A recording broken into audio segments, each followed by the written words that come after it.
안녕하세요. 꿈라디오 도윤에 오신 것을 환영합니다. 저는 나이 80 먹은 할머니입니다.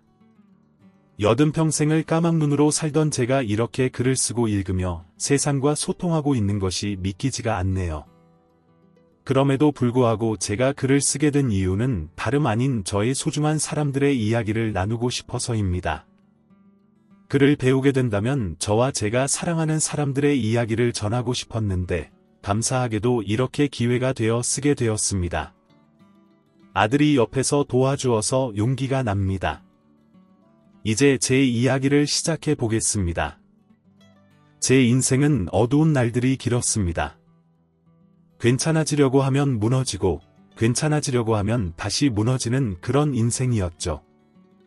그리고 바로 3년 전까지만 해도 이렇게 글을 쓰고 읽는 것은 상상조차 하지 못했어요. 어렸을 적부터 저희 주변 사람들은 저희 인생을 망치려는 것처럼 느껴졌죠.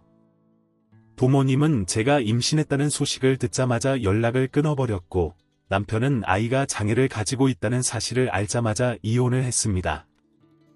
글도 못 읽고 도움 줄 사람도 없는 저 같은 사람은 먹잇감이 되기 좋았죠.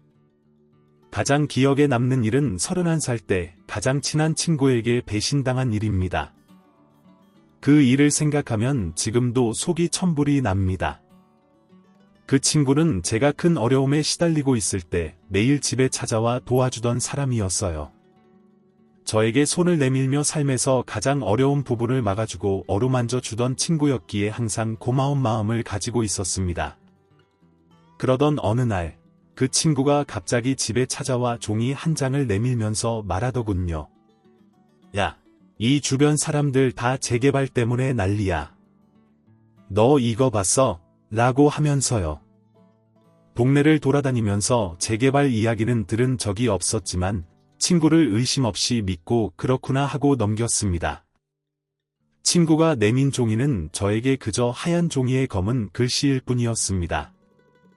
그래서 이걸 나한테 줘봤자 뭐해? 나는 읽을 수도 쓸 수도 없는 그냥 종이 쪼가리일 뿐인데 라고 말했더니 친구는 멋쩍게 웃으며 맞아, 그렇지.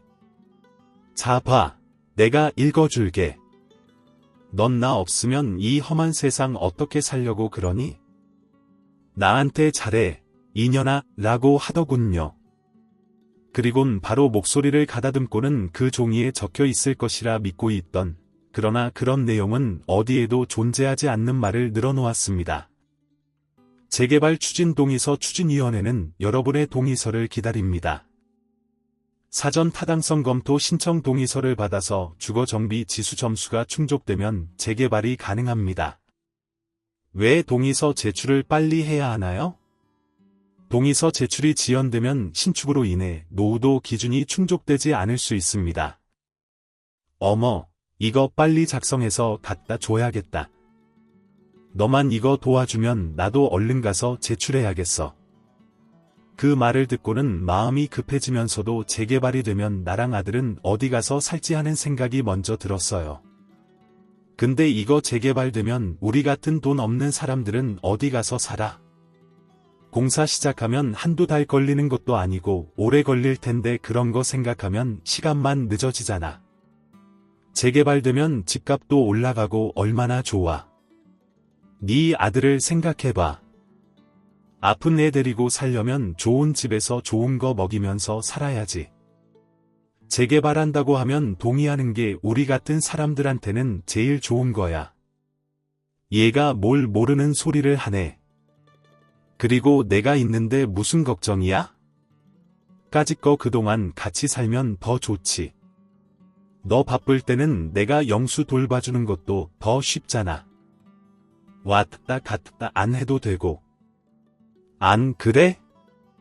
장애를 안고 있던 제 아들 얘기를 하니까 판단력이 흐려져서 그렇게 하면 되겠다 싶었어요. 그리고 집값이 올라가면 좋은 건 맞으니까요. 그래서 그거 어떻게 동의하면 되는데? 했더니 네 인감도장이랑 주민등록증이 필요해 하더라고요. 요즘은 동의 하나 하는데 그런 것까지 필요한가 하면서 방에 들어가 도장이랑 신분증을 들고 나왔어요. 가지고 나오면서도 그 생각이 머릿속에서 떠나질 않아서 동의서 하나 하는데 인감까지 필요하다고? 그리고 이거 종이에 적힌 글자들이 내가 말해준 거에 비해 내용이 너무 길어. 재개발 동의서 맞지? 맞는 거지? 친구의 말을 의심하고 싶진 않았지만 계속 생겨나는 의문점에 질문을 던졌습니다. 내용에 관해서 저 혼자서는 알 수가 없으니 답답한 마음이었습니다. 그랬더니 친구는 그건 내가 너 알기 쉽게 줄여 말했으니까 그런 거지. 그리고 저 내용 다 말하고 너 이해시키려면 하루 종일 걸릴걸. 너 재개발에 관해서 잘 알기나 해? 지금 나 의심하는 거지? 그럼 하지 마 듣다. 진짜 나 이제 이 집 안 오니까 그렇게 알아. 좋은 일이라고 알려주고 도와줘도 이렇게 도둑년 취급하면 나도 이 귀찮은 짓 더는 못하지. 분명 제가 잡을 걸 알고 하는 말이었을 거예요. 저는 저를 도와주고 있는 친구를 그런 작은 의심 하나로 저버릴 사람이 아니었거든요. 혼자서는 못하는 것들이 너무 많았으니까요. 아니야, 미안해. 왜 그래 진짜. 내가 미안하니까 이리 와서 앉아. 동의서 적어야 되잖아 하며 나가려는 친구를 급하게 불러 세워 앉혔습니다. 그때 만약 제가 친구를 불러 세우지 않았다면 제게는 그런 일이 생기지 않았을까요? 왜 그때는 생각을 못했을까요? 돌아서며 보이는 그 작은 웃음의 의미를요. 나 너무 서운해서 알지. 얼른 이거 여기 찍어. 주민번호는 내가 적는다 하는 말을 따라서 저는 순순히 친구가 가리키는 위치에 도장을 찍었고 친구는 그 바로 밑에 저희 주민번호를 적는 듯 보였죠. 도장 찍을 곳은 또 얼마나 많던지. 의심은 계속됐지만 그렇게까지 화를 내고 서운해하는 친구에게 또다시 의심하는 말을 꺼낼 수가 없었어요. 그렇게 모든 서류 작성을 완성했어요.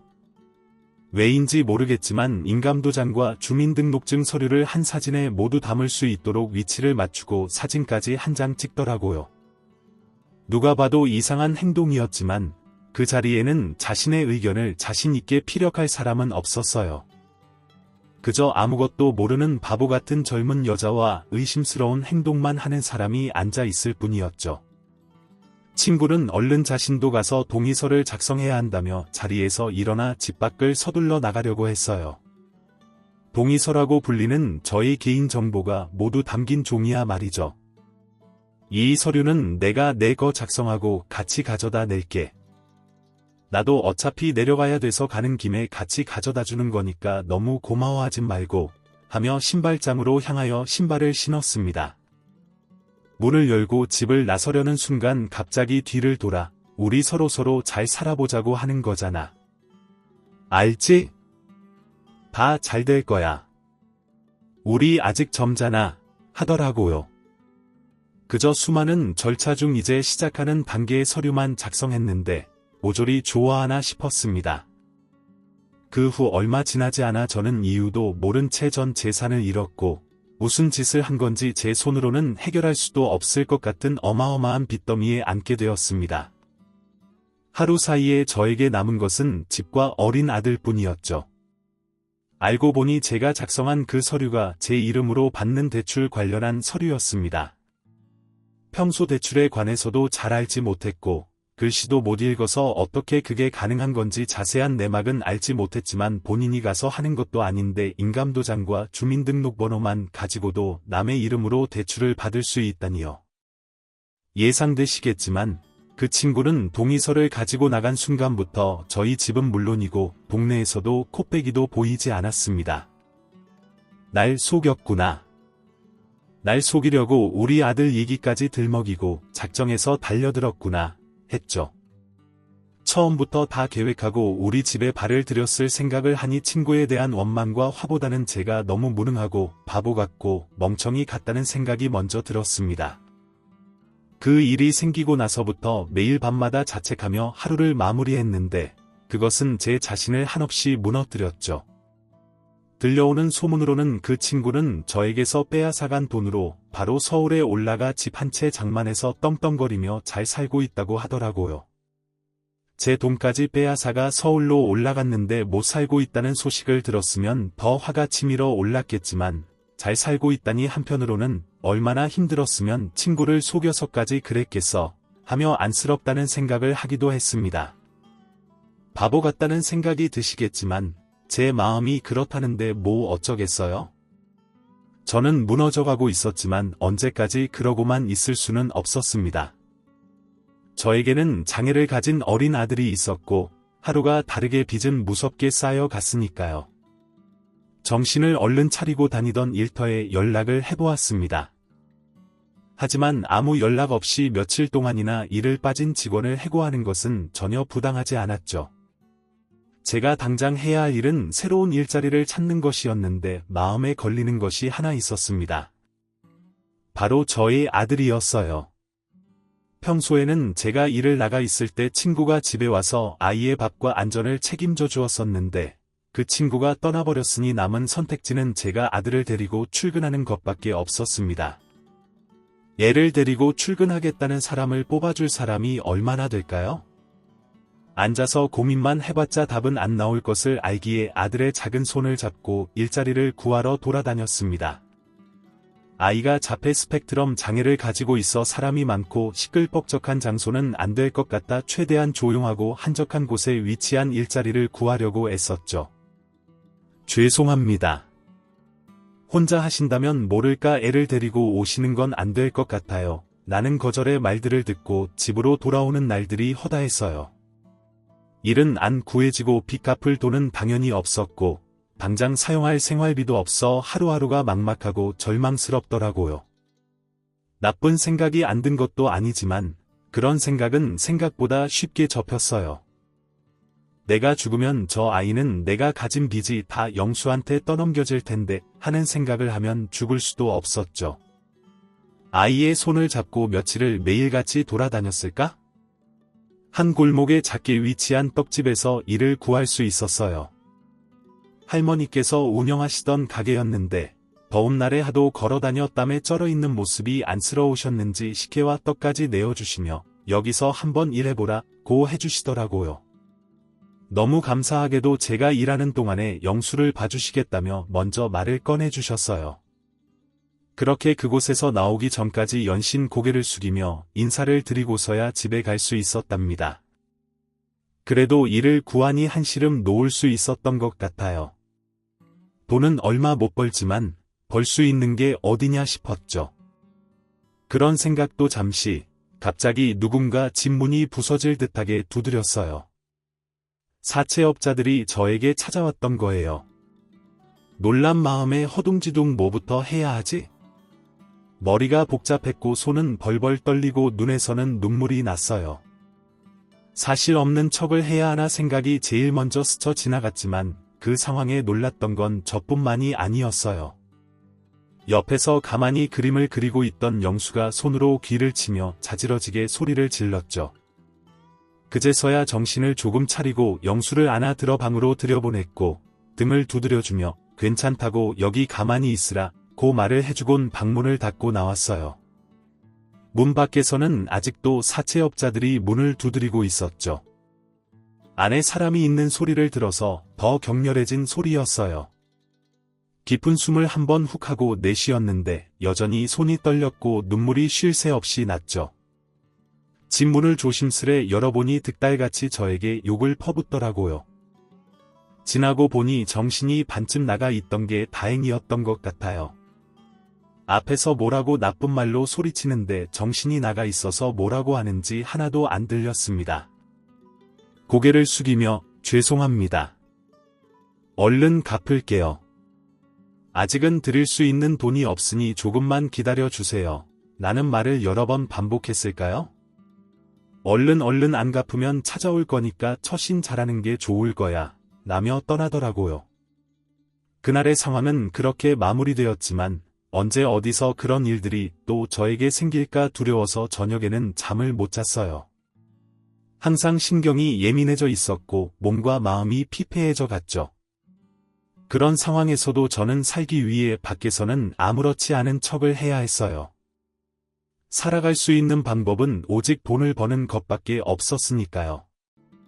떡집 아르바이트로는 당장의 생활비를 아무리 줄여도 턱없이 부족했기에 저녁에는 나물 파는 일을 하기로 했어요.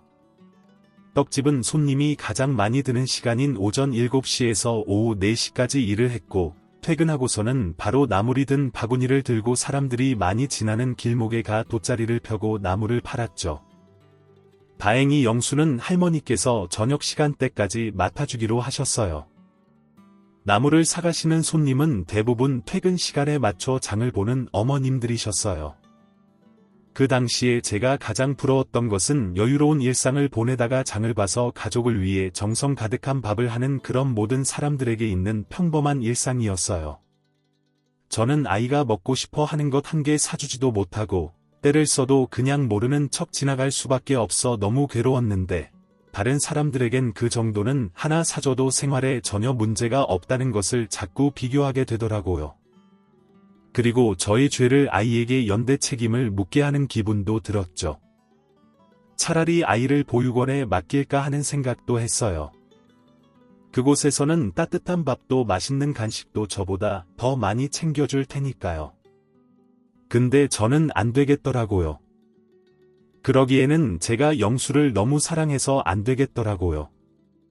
떡집과 나물 파는 일을 한 3년 정도 병행했을 무렵 일이 생겨버리고 말았죠. 제 인생을 뒤흔든 일이 말이에요.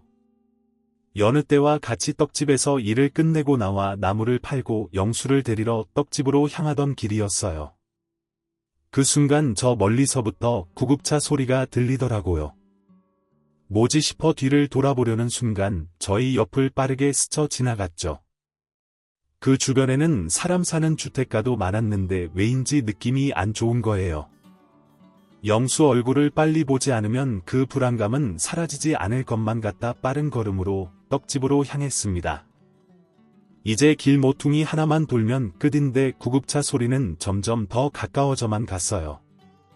사람들 웅성거리는 소리에 묻혔지만 미세한 우는 소리도 들렸습니다.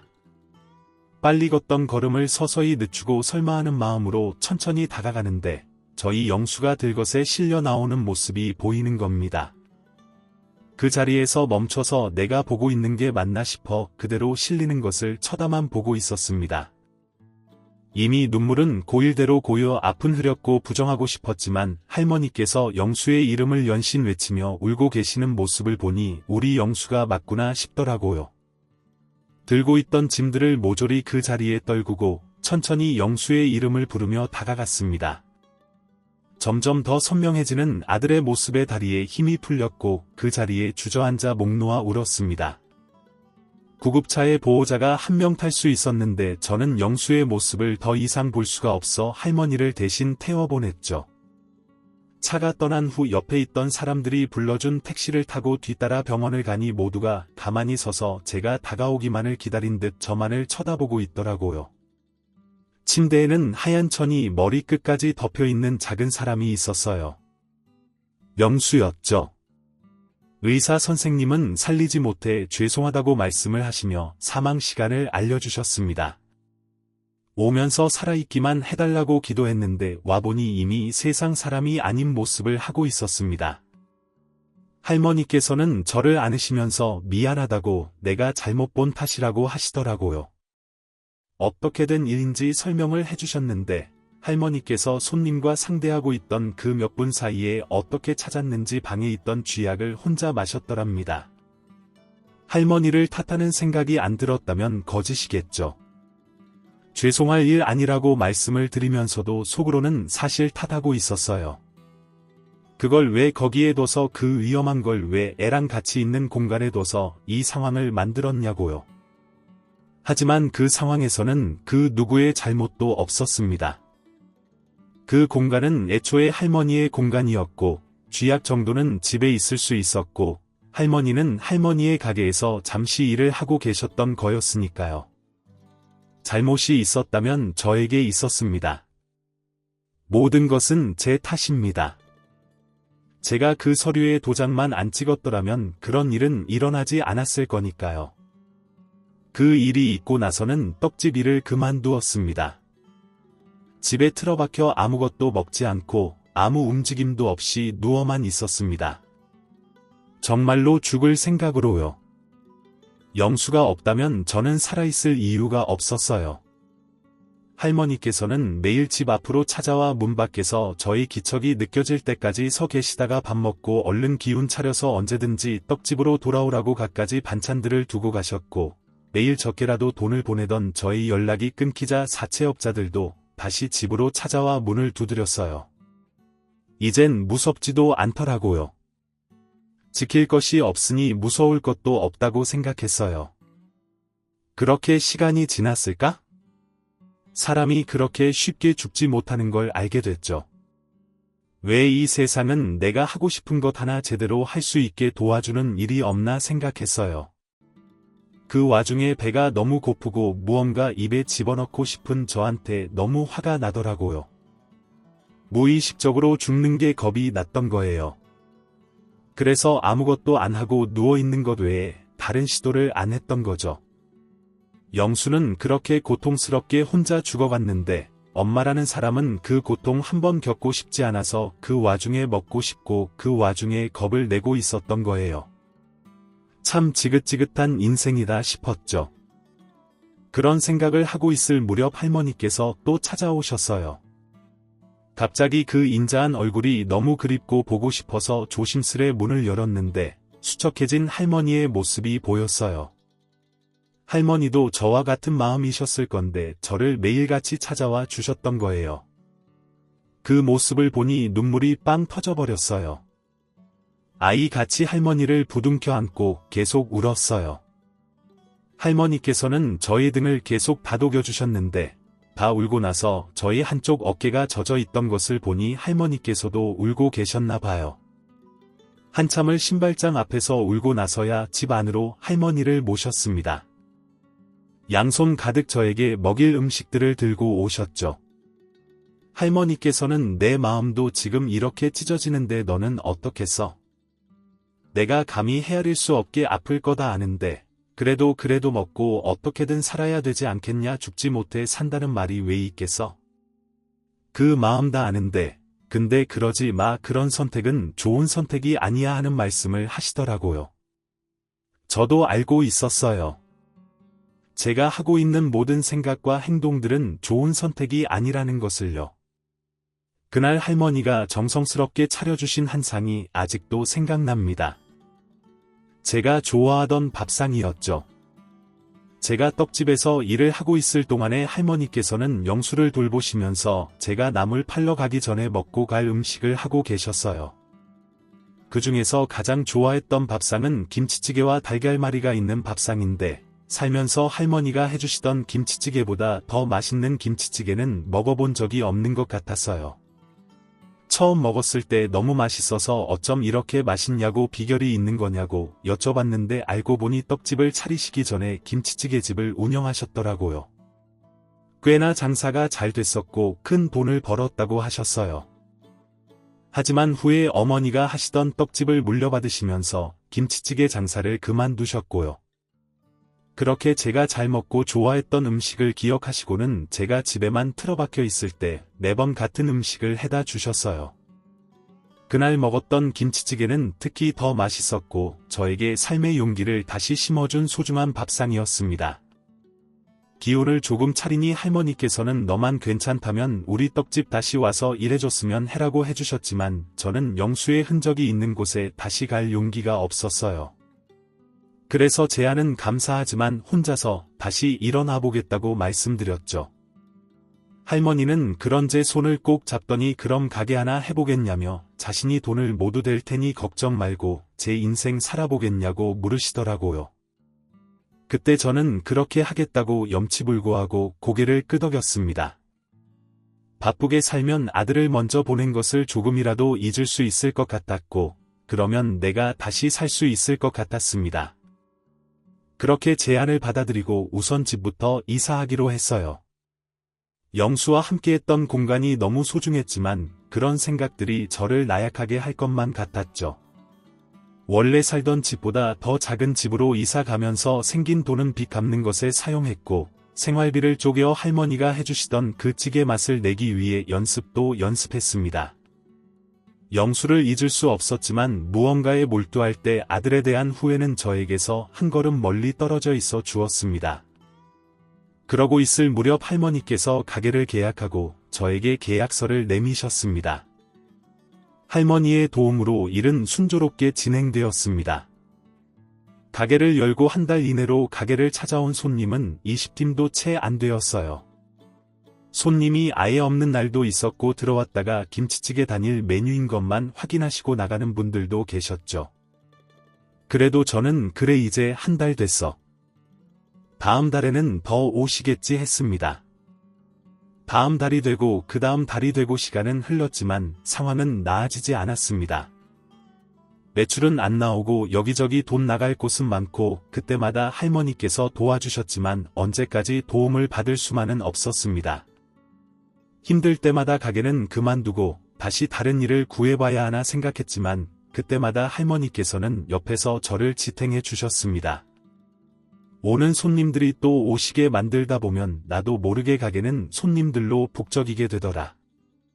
그러니까 손님 한 분 한 분께 최선을 다하며 오늘에만 집중해봐. 미래의 걱정은 잠시 잊어 말씀해 주신 대로 저는 하루하루에 집중하고 음식 맛의 초심을 잃지 않기 위해 정성을 들였습니다. 그러다 보니 정말 매출이 조금씩 늘더라고요. 그렇게 먹고 살 만하게 그 자리에서 10년 정도 장사를 했을까 여느 때와 같이 매장에서 일을 하고 있는데 전화가 한 통 왔습니다. 병원에서요. 할머니께서는 그 사이 몸이 많이 안 좋아지셨는지 제가 가게 일로 바빠서 못 찾아뵙는 동안 병원에 입원하셨었더라고요. 상황이 많이 안 좋으니 보호자분이 오셔서 봐야 할 것 같다는 말과 함께 끊으셨고 저는 얼른 가게 일을 접고 병원으로 갔습니다. 간호사님께서는 할머니가 입원하시고 나서 한 명도 병문안을 온 적이 없다고 하셨어요. 할머니가 상태가 많이 안 좋아지신 후에야 저희 연락처를 말씀하시며 절 불러달라 하셨답니다. 애타는 마음으로 얼른 할머니께서 계신 병실로 향했더니 할머니는 제가 알던 할머니가 아니었습니다. 너무 야이셨더라고요. 할머니가 간호사분께 왜 저에게 연락을 해서 불러달라 하셨는지 직감할 수 있었습니다. 마지막을 고하시려 했겠죠. 죄송해요. 바쁘단 핑계로 했더니 난 괜찮아. 조용히 왔으니 조용히 떠나고 싶었다. 그런데 나 죽기 전에 명수일 진심으로 다시 한번 사과하고 싶었어. 그러지 않으면 죄책감으로 내 눈을 감을 수 없을 것 같아서 하시더라고요. 그 말에 눈물이 났습니다. 할머니의 손을 잡고 할머니 잘못 아니에요. 못난 어미 탓이지 그 일은 더 자책하지 않으셔도 돼요. 마음 편히 잡수세요. 영수도 할머니를 원망하지 않고 있을 거예요라고 말씀드렸죠. 할머니는 영수가 그렇게 간 이후로 죄책감으로 살아오셨어요. 저도 물론 그랬지만요. 할머니의 마음이 너무 이해가 가서 가슴이 아렸습니다. 그 후로부터는 가게를 마치면 병원으로 찾아가 할머니와 시간을 보냈지만 얼마 안 가 할머니는 세상을 뜨셨습니다. 허탈감과 상실감 그리고 슬픔이 온몸을 덮쳤습니다. 할머니가 돌아가시고부터는 더 가게에 열정을 쏟았습니다. 그렇지 않으면 마음에 난 구멍이 점점 더 커져버릴 것 같았거든요. 슬픔을 잊기 위해서 가게에 매달렸고 그러다 보니 꼭 이 가게를 성공시키고 싶어졌습니다. 그때는 그게 제가 사는 이유였고 전부였거든요. 가게 문을 닫으면 손님이 꾸준히 많이 찾지 않는 이유를 연구하였고 찌개와 같이 나오는 반찬들을 이리저리 바꿔보며 매출의 상태를 지켜보았습니다. 하지만 별다른 변화는 보이지 않았죠. 그리고 무언가를 바꾸려고 할수록 자꾸 찾아주시는 분들의 발길이 끊기는 일이 생겼습니다. 제가 할 수 있는 일은 그저 오시는 손님 한 분 한 분께 최선을 다하는 것밖엔 없었습니다. 그렇게 할머니의 말씀대로 매일매일에 집중하고 최선을 다하며 시간은 1년, 3년, 7년 계속 흘렀습니다. 그러던 어느 날 어떤 이유에서인지 가게가 입소문을 타서 손님이 폭발적으로 느는 일이 생겼습니다. 아직도 그 이유는 찾지 못했지만 점점 자주 찾는 손님이 늘어나면서 매출이 급상승하게 된 것입니다. 몇십 년 동안의 꾸준함과 노력이 헛되지 않았다는 것을 보여주듯 매장 밖에는 손님이 줄을 섰고 도저히 혼자서는 운영을 할 수 없는 상태에까지 이르렀죠. 하지만 저는 무슨 고집에서인지 사람 하나 구하지 않고 혼자 가게 운영을 지속했어요. 그렇게 계속 일을 하고 돈을 갚고 또 일을 하고 돈을 갚고 하는 반복적인 삶을 계속 살았습니다. 그러다 보니 어느 순간 빚은 없어지고 통장에 돈은 수북히 쌓였죠. 하루 종일 일을 하고 집에 들어와 가만히 영수의 사진 한번 보고 할머니와의 추억 한번 생각하고 있다가 갑자기 너무 공허하고 슬픈 마음이 들었습니다. 슬픔을 달래려고 열중했던 가게가 성공을 하고 나니 소중했던 사람들의 빈자리가 크게 다가오더라고요. 지금 나는 돈을 다 갚았는데 이제는 맛있는 것을 사줄 사람도 은혜 입은 것을 갚을 사람도 주변에 소중한 사람 하나 남아있질 않는데 난 이제 무엇을 해야 하지 하는 생각이 들더라고요. 그게 그렇게 허탈하고 힘들 수 없었습니다. 예전에 가게를 시작하면서 아픔을 잠시 잊었듯 다른 것에 집중해볼 요량으로 근처에 있던 고아원을 찾아가 봉사활동을 하겠다고 요청했습니다. 하지만 막상 고아원에 찾아가 아이들을 보니 아들 생각이나 쉽게 다가가지 못하겠더라고요. 그래서 고아원은 안 되겠다. 다른 곳을 찾아봐야겠다 하고 돌아 나오려는 순간 온몸이 굳어 아무것도 할 수가 없었습니다. 저희 아들과 너무 닮은 한 아이를 본 것이죠. 아들이 간 지 10년도 훨씬 넘었지만 선명하게 아들의 모습이 그 아이를 통해 제 눈으로 들어왔습니다. 그날 집으로 가려던 몸을 다시 돌려 세우고 자리에 앉아 그 아이를 한참이나 지켜보았습니다. 저는 그 아이를 발견한 후로 고아원을 꾸준히 방문했습니다. 발길이 저절로 그곳으로 향하더라고요. 그저 멀리서 지켜보는 것밖에는 못했지만 얼굴이 자꾸만 아른거려서 시간이 날 때마다 찾아갔습니다. 하지만 아이에게는 말을 걸 수 없었죠. 그저 멀리서 바라만 보았죠. 그렇게 몇 년을 그 고아원으로 나가 봉사활동을 했어요. 여전히 아이와는 말 한번 섞어보지 못했죠. 그런데 어느 순간부터 그 아이가 보이지 않더라고요. 고아원 원장님께 조심스레 여쭤보았더니 18살이 되어 고아원은 퇴소했다는 말씀을 해주시더라고요. 그 얘기를 들으니 그 어린아이가 혼자 어디서 뭘 해먹고 사나 걱정이 되었습니다. 소에게 자릿비는 주어진다는 말씀을 해주셨지만 걱정을 놓을 수가 없겠더라고요. 하지만 아이의 거취는 원장님께서도 알지 못한다고 하셔 그대로 그 아이를 제 마음에서 떠나보낼 수밖에 없었어요. 그렇게 고아원 봉사를 한 지 5년이 흘렀습니다. 어느 날은 아이들과 같이 밥을 먹고 놀고 낮잠도 자고 마음이 꽉 채워지는 하루를 보낸 후 적막한 집으로 돌아왔습니다. 여느 때와 마찬가지로 방으로 들어와 아들 사진을 보며 하루에 있었던 일들을 말해주고 시간을 보내다 잠이 들었죠. 아들이 가고 나서는 한 번도 꿈을 꾼 적이 없었는데 딱 한 번 꿈을 꾼 날이 그날이었어요. 저는 너무 푸르러서 눈이 부실 정도의 들판에 혼자 서 있었습니다. 바람이 적당하게 살랑거리며 불고 기분 좋은 햇빛이 쏟아지고 있었죠. 흔들리는 풀잎 소리가 너무 좋아서 그 자리에 앉아 가만히 눈을 감고 듣고 있었는데 아들의 웃음소리가 귓가에 들렸습니다. 너무 놀라서 자리에서 벌떡 일어나 주위를 둘러보았는데 저 멀리서 남자아이 2명이 앉아서 그림을 그리고 있는 게 보였습니다. 아이들에게 살며시 다가갔는데 저희 아들이 고개를 들고는 엄마 형이야 형 우리 형이다. 같이 살자 나 행복해 하더라고요. 우리 아들은 외동이었기에 웬 형인가 해서 얼굴을 들여다보려는데 얼굴은 보이지 않았습니다. 그렇게 얼굴은 못 본 채 꿈에 섰겠지만 이상하게도 누군지 알 것만 같더라고요. 5년 전 고아원에서 퇴소했던 그 아이 당장 그 아이를 찾아가야 되겠다 싶더라고요. 고아원 봉사활동을 하러 가서 원장님께 그 아이 얘기를 다시 꺼냈더니 얼마 전 그 아이가 고아원으로 편지를 보내 주소를 알았다고 하시며 주소를 내미시더라고요. 우리 아들이 나를 그 아이에게 보냈구나 생각이 들었어요. 원장님께 주소를 읽어달라 했고 그 자리에서 그 주소를 외우려고 100번을 넘게 중얼중얼 되뇌었습니다. 그리고 그 주소로 바로 찾아갔죠.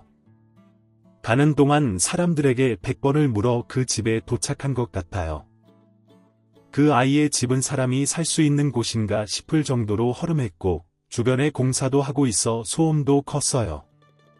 조심스레 문을 두드려봤지만 사람의 기척이 나질 않았습니다. 어디를 나간 것 같아 올 때까지 기다려보자 하고 앞에 있는 돌계단에 주저앉아 하염없이 기다렸습니다. 아침에 도착하여 어둑해진 하늘을 보고 있을 무렵 누군가의 기척이 들렸습니다. 봉사 선생님 하며 다가오더라고요. 저를 몰라볼 거라 생각해서 뭐라고 설명을 해야 할지, 어디서부터 말을 꺼내야 할지 걱정했는데 다행히 저를 바로 알아봐줬습니다. 너무 반가워서 자리에서 벌떡 일어났지만 아들을 꼭 닮은 그 눈을 보니 또 자신이 없어지더라고요. 그러고 있는데 오랜만에 뵙네요. 추운데 여기 앉아서 뭐 하세요? 묻더라고요. 너 기다렸어? 아이와 처음으로 대화를 하는 순간이었습니다. 그랬더니 아이가 누추하지만 추운이 들어오시겠냐며 저를 안으로 들였습니다.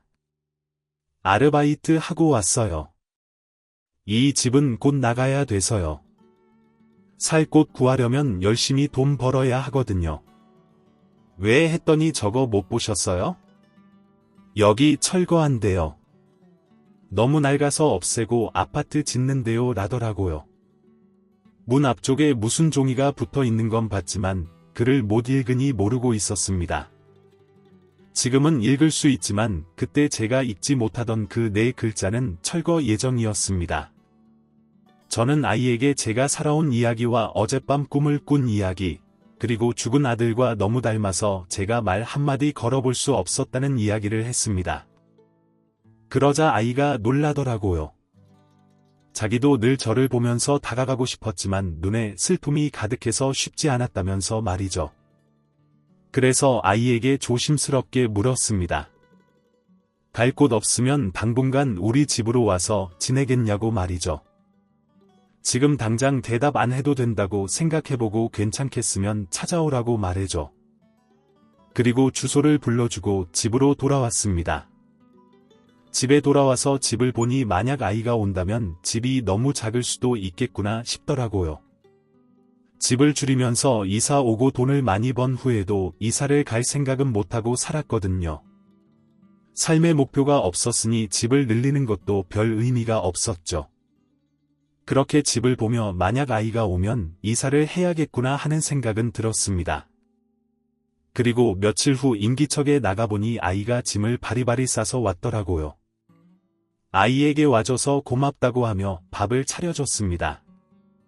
아직도 아이만 보면 가슴이 두근거리던 제게 아이가 먼저 말을 꺼내주었습니다.